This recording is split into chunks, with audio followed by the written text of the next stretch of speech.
नमस्कार दोस्तों, स्वागत है आपके अपने channel knowledge path YouTube channel पर।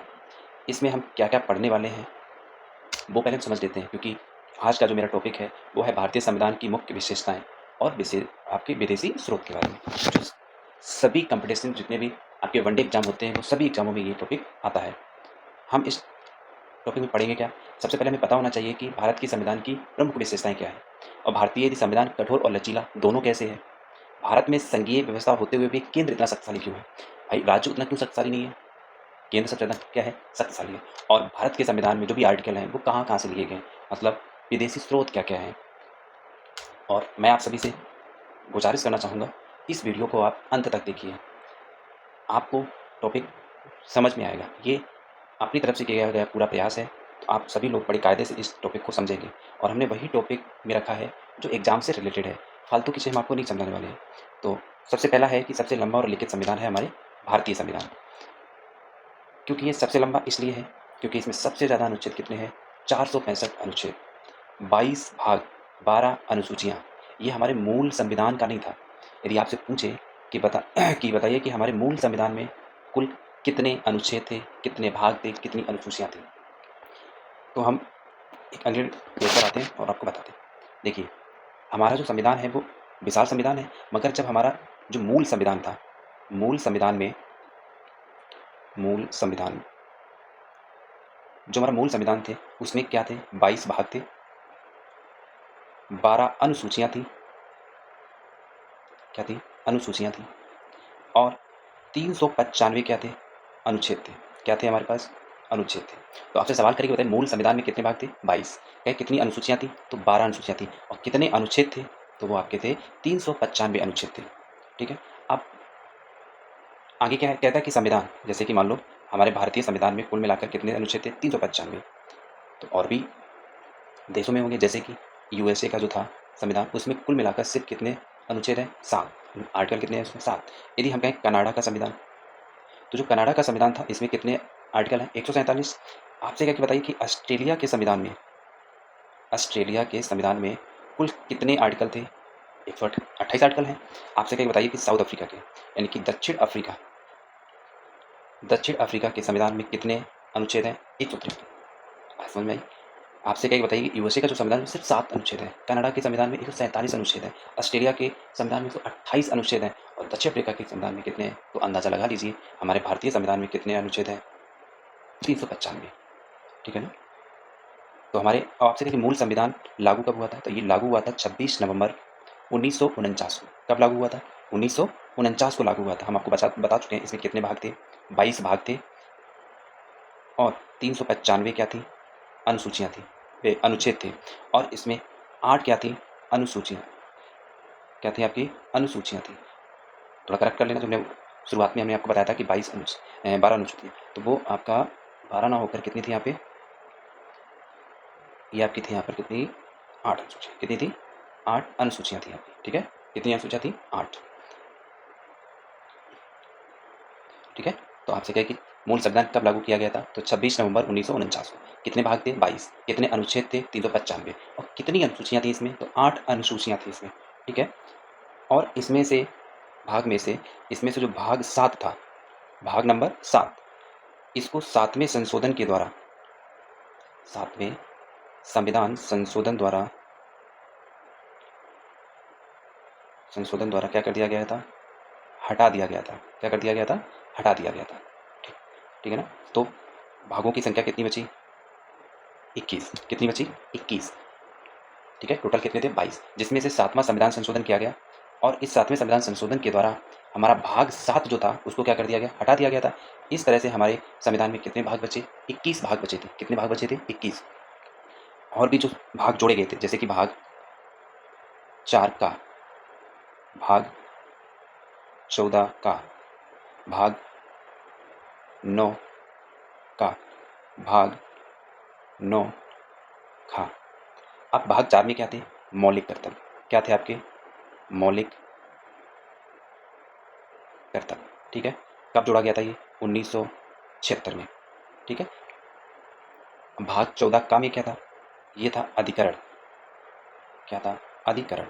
और ये कब जोड़ा गया था? 1976 में जोड़ा गया था। और ये कौन सा संविधान संशोधन था? तो ये 42वां संविधान संशोधन था। कौन सा संविधान था? 42वां संविधान संशोधन था। जब उन भाग 9 का जोड़ा गया था, ये जोड़ा गया था और इसमें जोड़ा क्या गया था? इसमें जोड़ा गया था नगर पंचायत। क्या जोड़ा गया था इसमें?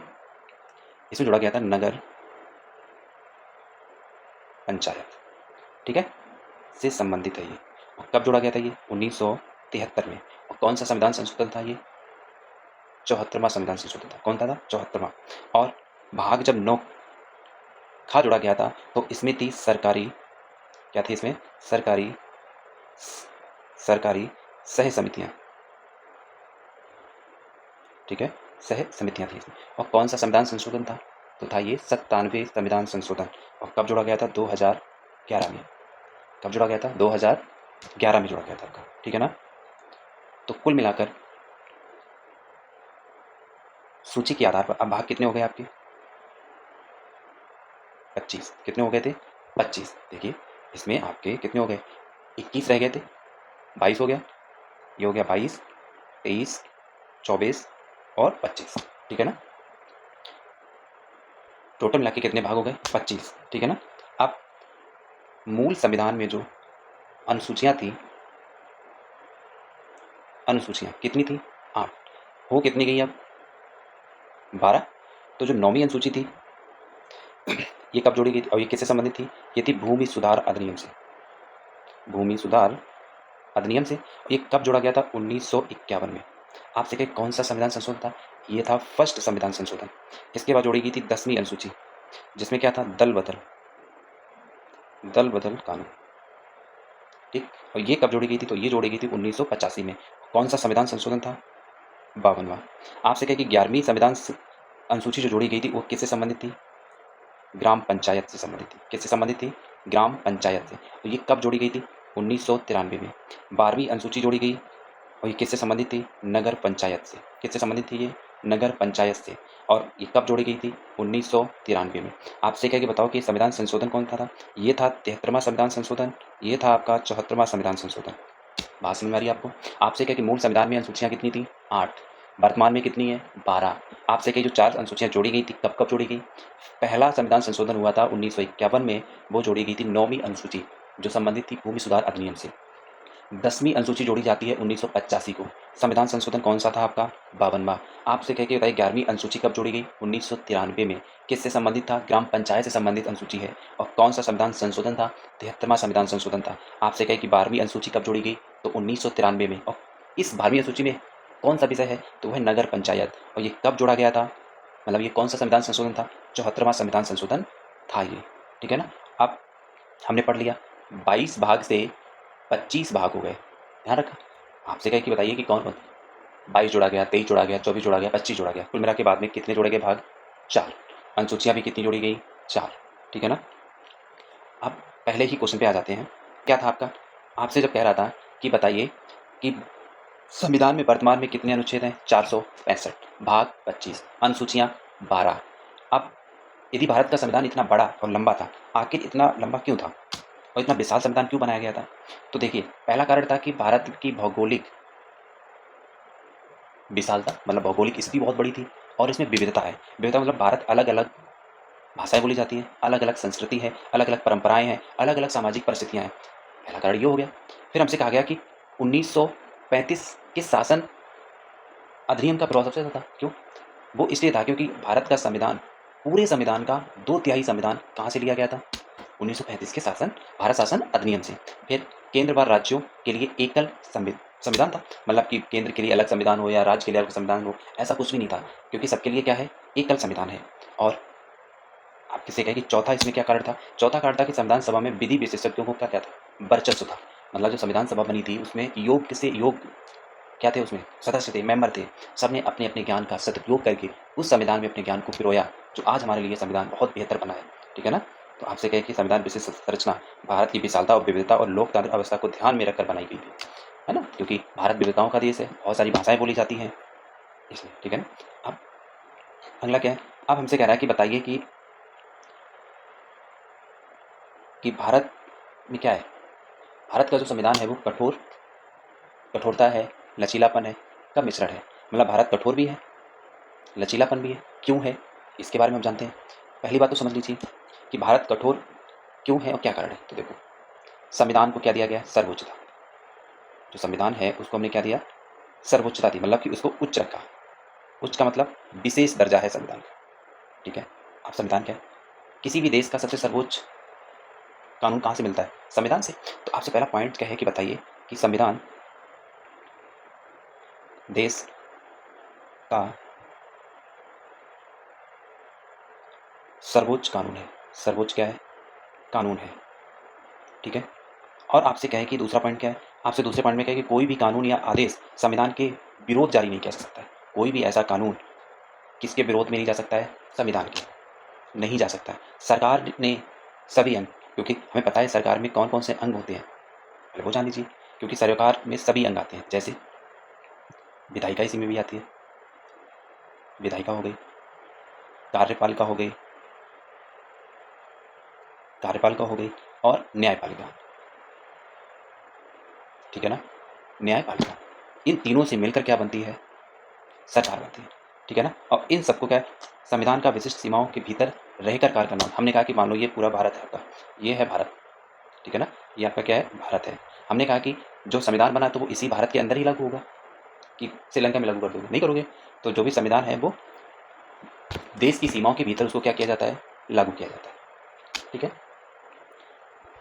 अब प्रश्न आता है कि भारत का संविधान कठोर और लचीला क्यों है? भारत का संविधान कठोर और लचीला क्यों है, उसको जाने। एक मिनट।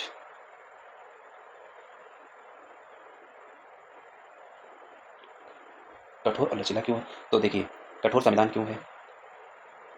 कठोर संविधान इसलिए है कि जिसमें संविधान संशोधन करना कठिन हो। जैसे कि हमें पता है कि संविधान, जैसे कि विशेष बहुमत चाहिए आपको, तो विशेष बहुमत से जैसे कुछ आर्टिकल आते हैं, जैसे कि आर्टिकल 249, आर्टिकल 312, आर्टिकल 14 से लेकर 32 तक, और अनुच्छेद आपके 36 से लेकर 51 तक। यदि इन अनुच्छेदों में यदि आपको संशोधन करना है तो आपके लिए विशेष बहुमत होना चाहिए। बात समझ में आ रही है आपको?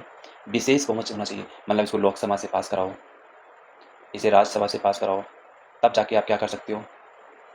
इनमें संशोधन कर सकते हो आप। इसलिए संविधान कठोर है। और कुछ तो ऐसे अनुच्छेद हैं जिसमें हमें विशेष बहुमत तो चाहिए ही चाहिए, साथ में हमें आधे राज्य का भी अनुमोदन चाहिए। आधे राज्य का या आधे राज्य की सहमति चाहिए हमें। क्या चाहिए? हमें आधे राज्य की हमें क्या चाहिए? सहमति चाहिए। बात समझ आ रही है आपको? उसमें से बहुत से आर्टिकल हैं, जैसे आर्टिकल नंबर है आपका 54 व 55, जैसे आर्टिकल है आपका 75 और 162। भाग यदि 5 में परिवर्तन करना है तो विशेष बहुमत तो चाहिए, आधे राज्य की सहमति चाहिए। 7वीं अनुसूची में यदि आपको कोई भी क्या करना है? संशोधन करना है, या 4थी अनुसूची में हमें क्या करना है? संशोधन करना है, तो हमें विशेष बहुमत के साथ हमें आधे राज्य की क्या चाहिए? सहमति चाहिए। ऐसे ही साधारण बहुमत, साधारण बहुमत, साधारण बहुमत से क्या मतलब? जिसमें साधारण बहुमत से हो सकता है, जैसे आर्टिकल 2, 3, 4 साधारण बहुमत से हो जाएगा। ऐसे ही आर्टिकल आपका है 169, जो किससे संबंधित है? विधान परिषद से, ठीक है ना। मतलब इसमें होता है हम सृजन भी कर सकते हैं इसको, और इसको हम समाप्त भी कर सकते हैं, ठीक है ना। जैसे आर्टिकल 103 में इसकी गढ़पूर्ति कर सकते हैं। जैसे आर्टिकल 105 सदस्यों के लिए विशेषाधिकार, आर्टिकल 5 से लेकर 11 नागरिकता से संबंधित, आर्टिकल 240 केंद्र शासित प्रदेशों का, जो भी केंद्र शासित प्रदेश हैं उससे संबंधित, आर्टिकल 327 जो चुनाव से संबंधित है, उनमें हम संशोधन करेंगे तो हमें क्या चाहिए? साधारण बहुमत चाहिए। जैसे कि इसमें दूसरी अनुसूची भी आती है, दूसरी अनुसूची, ठीक है ना, दूसरी अनुसूची, ठीक। तो आपसे कहीं साधारण बहुमत से हम इन आर्टिकलों में क्या कर सकते हैं? संशोधन कर सकते हैं, ठीक है ना। तो भारत का संविधान क्यों कठोर है और लचीला है? क्योंकि कठोर और लचीला इसलिए है कि कुछ तो संशोधन करने में हमें क्या चाहिए? विशेष बहुमत चाहिए। कुछ ऐसे अनुच्छेद हैं या ऐसे आर्टिकल हैं जिसमें विशेष बहुमत के साथ साथ हमें आधे राज्य की सहमति भी चाहिए, तब उसमें हम क्या कर सकते हैं, संशोधन कर सकते हैं। और कुछ ऐसे आर्टिकल हैं जो एक साधारण बहुमत से हम क्या कर सकते हैं, संशोधन कर सकते हैं। बात समझ आ रही है आपको? अब आता है कि भारत में कुछ प्रमुख विशेषताएं और हैं। कौन कौन सी विशेषताएं, वो भी हम जान लेते हैं। अब देखिए, भारत तो पहली बात तो संघीय व्यवस्था है, ये आपने जान लिया। संघीय लक्षण होने के कारण हमने आपको बता दी। क्यों? देखिए, भारत में आपातकालीन प्रावधान है, त्रिस्तरीय सरकार है, सहकारी समितियां हैं। जैसे कि आपातकालीन का प्रावधान, राष्ट्रीय आपातकाल प्रावधान का संबंध किसमें है? आर्टिकल नंबर 352 में है। राष्ट्रपति शासन यदि लगाया जाता है तो आर्टिकल 356 के द्वारा, मगर क्यों? संवैधानिक तंत्र यदि विफल हो जाता है। और अनुच्छेद 365 केंद्र के निर्देशों का पालन करना। और वित्तीय आपातकाल 360 जो अभी तक नहीं लगा है। और 3 सरकार का मतलब 73वें और 74वें संविधान संशोधन 1992 के द्वारा पंचायती राज संस्थाओं और नगर पालिकाओं को संवैधानिक दर्जा दिया गया। आप कहोगे हम ही आपने आपको 1993 बताया था। 1993 में वो संशोधन को लागू किया गया था, ठीक है ना। तो पंचायती संशोधन अधिनियम किससे संबंधित था? 73वां संविधान में पंचायत राज से। आपसे 14वां संविधान संशोधन जो हुआ था वो किससे संबंधित था? नगर पालिका से संबंधित था। किससे था? देखो, जब पंचायती राज होता है तो इसमें त्रिस्तरीय संरचना इसमें भी होती है। इसमें ग्राम पंचायत आता है, पंचायत समिति आती है, इसे खंड क्षेत्र बोलते हैं, और जिला परिषद आती है।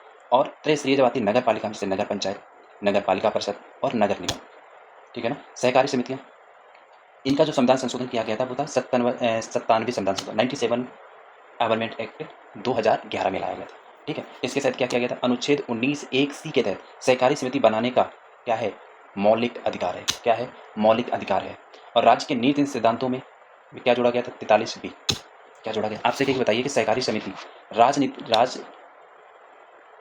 राजनीति निर्देश सिद्धांतों में अनुच्छेद 13B जोड़ा गया था। संविधान संशोधन 9B जोड़ा गया था सहकारी समिति में।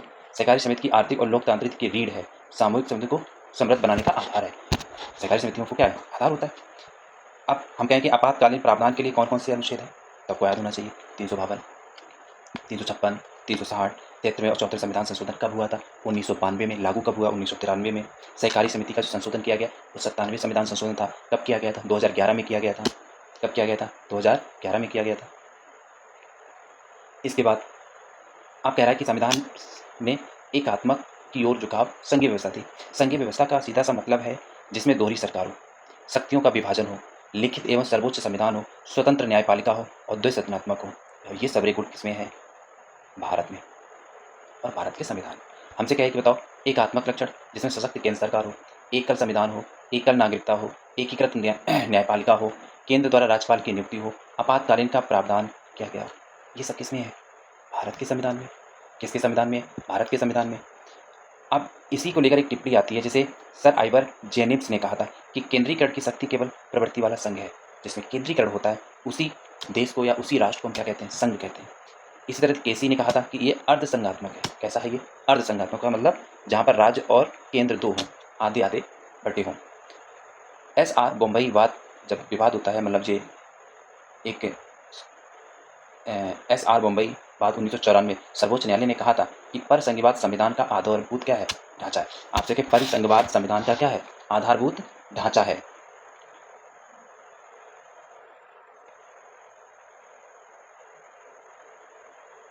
ठीक है, अब आगे देखिए, भारतीय संविधान की अनूठी विशेषता क्या है? हम आपको बता चुके हैं, संसदीय शासन प्रणाली। संसदीय शासन प्रणाली में क्या होता है? विधायिका, कार्यपालिका। वास्तविकता किसमें होती है? मंत्रिपरिषद में। नाम मात्र का कौन होता है? राष्ट्रपति, जो कार्यपालिका का स्वामित्व होता है जिसके पास। कार्यपालिका विधायिका के प्रति सामूहिक क्या होती है? उत्तरदायी होता है। और निचला सदन किसे कहा जाता है? लोकसभा को। संसदीय और संप्रभुता और न्यायिक सर्वोच्चता का विश्लेषण। ब्रिटिश संसद की संप्रभुता और अमेरिकी न्यायपालिका की सर्वोच्चता के मध्य का क्या है? समन्वय है। न्यायपालिका को न्यायिक समीक्षा होती है। संसद को संविधान संशोधन का अधिकार प्राप्त है, अर्थात संविधान सर्वोच्च है और सभी अंग संविधान के क्या होते हैं? ठीक है, आपसे क्या बताइए संसदीय संप्रभुता क्या होती है? तो आपको क्या होना चाहिए? याद होना चाहिए। इसके बाद एकीकृत और स्वतंत्र न्यायपालिका, जैसे कि सुप्रीम कोर्ट, हाई कोर्ट, अधीनस्थ न्यायालय, ठीक है ना। ये क्या है? स्वतंत्र है, ये किसी के बंधन में नहीं।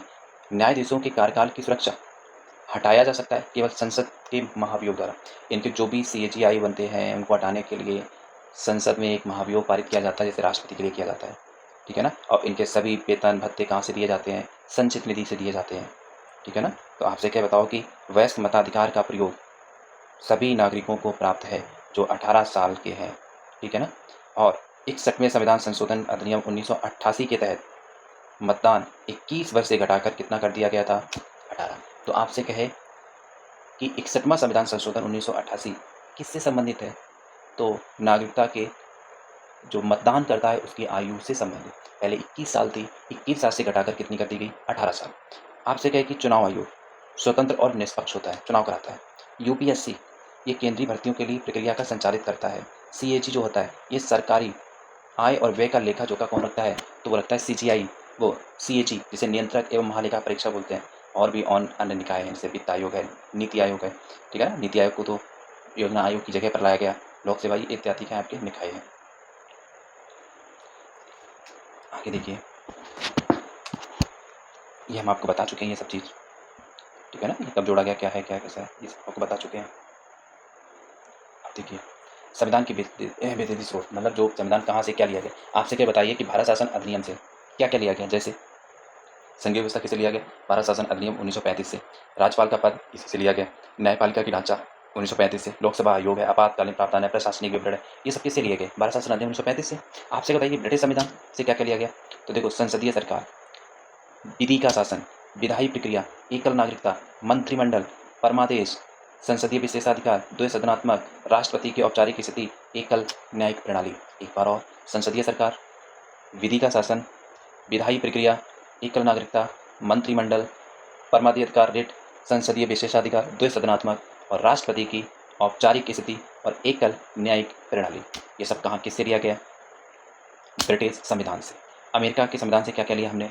मौलिक अधिकार, न्यायपालिका की स्वतंत्रता, न्यायिक समीक्षा, राष्ट्रपति पर महाभियोग, सुप्रीम कोर्ट और हाई कोर्ट के न्यायाधीश को हटाने की प्रक्रिया, उपराष्ट्रपति का पद, उद्देश्य का यानी कि प्रस्तावना और वित्तीय आपात। ये सब कहाँ से लिए गए? अमेरिका से।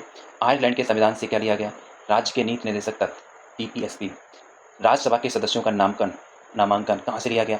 आयरलैंड के संविधान से। और राष्ट्रपति की निर्वाचन की पद्धति जो ली गई वो कहाँ से ली गई है? आयरलैंड से। तो आप याद रखोगे टीपीएसपी, राज्य के सदस्यों का नामांकन, राष्ट्रपति की निर्वाचन की पद्धति कहाँ से ली गई है? आयरलैंड से। कहाँ से ली गई है? आयरलैंड से। आपसे कहे कनाडा के संविधान से, जैसे सशक्त केंद्र के लिए संघीय व्यवस्था, अपशिष्ट शक्तियों के पास राज्यपालों की नियुक्ति, सुप्रीम कोर्ट का परमादेश क्षेत्राधिकार कहाँ से लिया गया? कनाडा के संविधान से। जर्मनी से क्या क्या लिया गया? आपातकाल के दौरान मौलिक अधिकारों का निलंबन कहाँ से लिया गया? जर्मनी से। आपसे कहेगी फ्रांस के संविधान से क्या क्या लिया गया? गणतंत्रात्मक उद्देश्य की स्वतंत्रता, समता और बंधुता के आदर्श कहाँ से लिए गए? तो कहाँ से लिया गया? फ्रांस से। जापान से क्या लिया गया? विधि द्वारा स्थापित प्रक्रिया। आपसे कहेगी बताओ जापान से क्या क्या लिया गया? तो वो लिया गया विधि द्वारा स्थापित प्रक्रिया। ऑस्ट्रेलिया से समवर्ती सूची, व्यापार और वाणिज्य की स्वतंत्रता, दोनों सदनों में संयुक्त बैठक और केंद्र राज्य संबंध, ये सब कहाँ से लिए गए? ऑस्ट्रेलिया से। समवर्ती सूची, व्यापार और वाणिज्य की स्वतंत्रता, दोनों सदनों की संयुक्त बैठक, केंद्र और राज्य संबंध, ये कहाँ से लिए गए? ऑस्ट्रेलिया के संविधान से। सोवियत संघ, जिसे अब रूस बोलते हैं, मूल कर्तव्य, उद्देश्य के लिए न्याय के आदर्श, जैसे सामाजिक, आर्थिक और राजनीतिक। और दक्षिण अफ्रीका से क्या लिया गया? संविधान संशोधन की प्रक्रिया और राज्यसभा में सदस्यों के चुनाव की प्रक्रिया। ये सब कहाँ से लिया गया? दक्षिण अफ्रीका से लिया गया। कहाँ से लिया गया? दक्षिण अफ्रीका से। अब आ जाइए भारतीय संविधान की अनुसूचियाँ। टोटल कितनी अनुसूचियाँ हैं? 12। कितनी है? 12।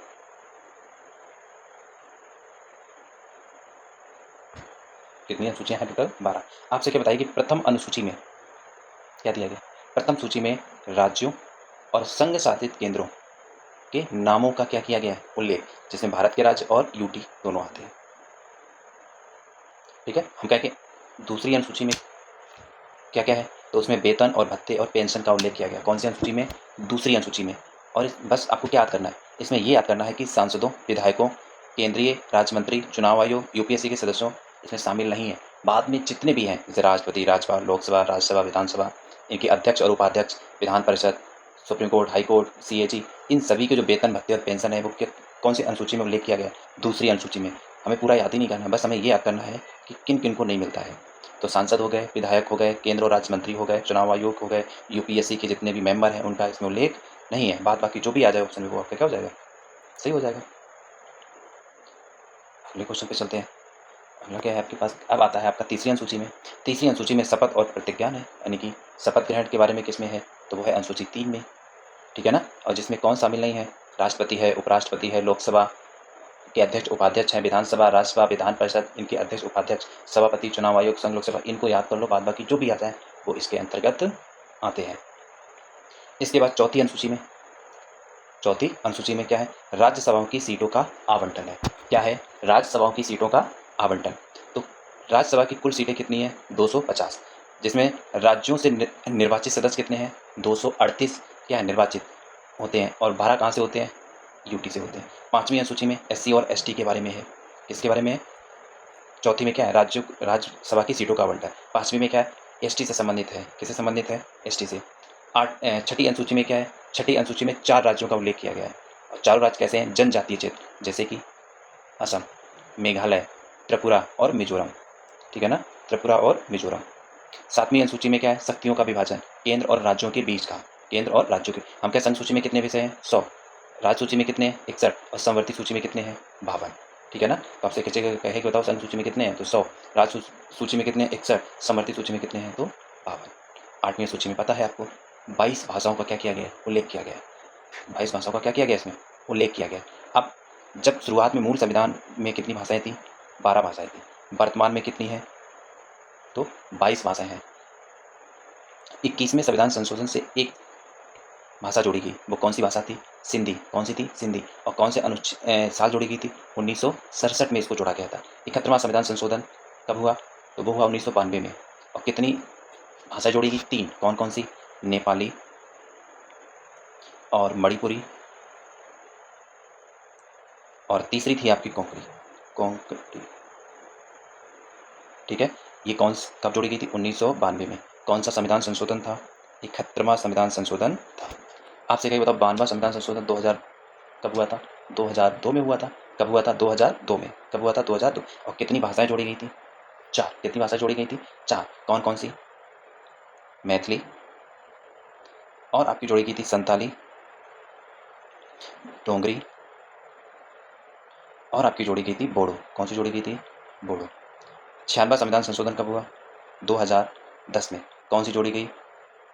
उड़िया। कौन सी जोड़ी गई? उड़िया। तो कुल मिलाकर अब भाषाएं कितनी हो गई आपकी? 22। कितनी भाषाएं हो गई? 22 भाषाएं। ठीक है ना? तो आपसे कहेंगे कि टोटल कितनी भाषाएं हो गई हैं? तो आपकी 22 भाषाएं हो गई हैं। ठीक है, अब आइए आगे देखते हैं। आगे क्या है? आपसे कह के बताइए कि अनुसूची 9 में किसके बारे में है? तो इसमें आपके हैं भूमि सुधार के बारे में। किसके बारे में है? भूमि सुधार के बारे में। आपको पीछे समझाया था, ये प्रथम संविधान संशोधन के द्वारा जोड़ी गई थी। और कब संशोधन हुआ था? 1951 में। 10वीं अनुसूची दल बदल कानून से संबंधित थी। किससे संबंधित थी? दल बदल कानून से संबंधित थी। और ये 92वां संविधान संशोधन था। कब था? 1985। 11वीं अनुसूची किससे संबंधित है? पंचायत से। कुल कितने विषय इसमें हैं? 29 विषय हैं। कितने विषय हैं? 29। ठीक है ना? अनुच्छेद 243 में शुरू होते हैं। फिर 12वीं अनुसूची किससे संबंधित है? न्यायपालिका से संबंधित है। आपसे कहिए इसमें कुल कितने विषय हैं? तो 18 विषय हैं। कौन सा संविधान संशोधन था? ये जो संविधान संशोधन था ये आपका था 74वां संविधान संशोधन। कब हुआ था? 1992 में। कब हुआ था? 1992 में। कुल कितने विषय थे इसमें आपके? 18। कुल कितने विषय थे आपके? 18। ठीक है, तो हमने क्या क्या पढ़ लिया? हमने पढ़ लिया कि भारतीय संविधान की क्या क्या विशेषताएं थी, उनके बारे में हमने पढ़ लिया। हमने ये भी पढ़ लिया कि कुल कितनी अनुसूचियां हैं, इनके बारे में हमने पढ़ लिया। तो उम्मीद करते हैं कि आपको ये वीडियो अच्छा लगा होगा, और आपका जैसा भी रिस्पॉन्स हो वो हमें बताइएगा। हाँ, मुझे पर्सनल फ़ोन पर ये बच्चों ने बोला है कि भैया आप जो आप पढ़ा रहे हो वो पीपीटी से ना पढ़ाइए, आप लिख कर क्या कीजिए, पढ़ाइए। तो ठीक है, यदि सबकी राय ये रहेगी, हम ये देखेंगे कमेंट में आप लोग लिखोगे, आप बताओगे कि मुझे पीपीटी से पढ़ाना है या बोर्ड पर लिख कर हमें पढ़ाना है आपको। ठीक है, जो भी हो आप बताइए, तो मैं पीपीटी का यूज़ नहीं करूँगा, मैं आपको हर बात यहाँ लिख कर आपको बताऊँ। और यदि आप मेरी बात को सुन रहे हैं और समझ रहे हैं, तो मैं ये भी कर सकता हूँ, आपको ऑफलाइन जैसी कोचिंग का फ़ी करा सकता हूँ। बस आपको वीडियो को देखना है, हम आपको समझाते जाएँ। यदि आप नोट्स बनाना चाहते हैं, जैसे ऑफलाइन में नोट्स बनवाई जाती है, तो मैं हर टॉपिक पर आपको बाकायदा विस्तार से समझाऊँगा, और मैं यहाँ पर लिखता भी चलूँगा और मैं कुछ बोलता भी चलूँगा, जिससे कि आपकी एक नोट्स बन जाए। जब आप पेपर के समय आप जब रिवीजन करना चाहें, तो आप उसको रिवीजन कर सकें। तो जैसा भी हो आपका, वो हमें बताइएगा।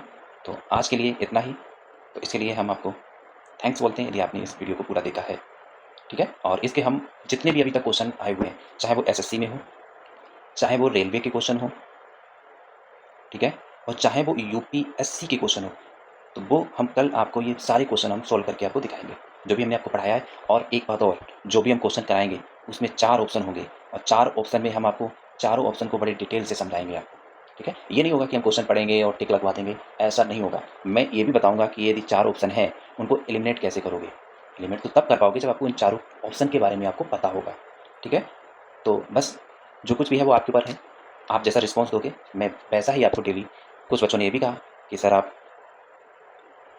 मैथ पे कम ध्यान दीजिए, हमें बस सर जीएस पढ़ा दीजिए। तो जैसा रिस्पॉन्स रहेगा मैं वैसे पढ़ाने के लिए एग्री हूँ, क्योंकि जो बच्चे ने वीडियो देखे हैं, तो वो बस फ़ोन करके बोले हैं कि भैया आप थोड़ा मेरा जीएस जो है वो कमज़ोर है, वो जीएस पे आप कमांड करा दीजिए। तो मैं वो करने के लिए तैयार हूँ, बस आपका रिस्पॉन्स मेरे लिए अच्छा आ जाए, ठीक है? तो अगेन हम आपको थैंक यू बोलते हैं, यदि आपने ये वीडियो पूरा देखा है तो ठीक है? और चैनल को यदि हो सके तो सब्सक्राइब भी कर लीजिएगा, ठीक है? ओके।